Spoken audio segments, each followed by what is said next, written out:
चलानी आती है।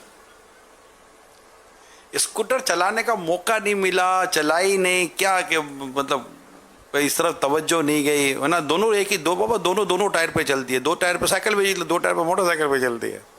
पर कभी मतलब यूँ समझो कि जहन नहीं बना स्कूटर चलाऊं ना। मतलब एक दौर तो था कि अपने साइकिल ही के वांदे थे, खचड़ फचड़ साइकिल चलाते थे,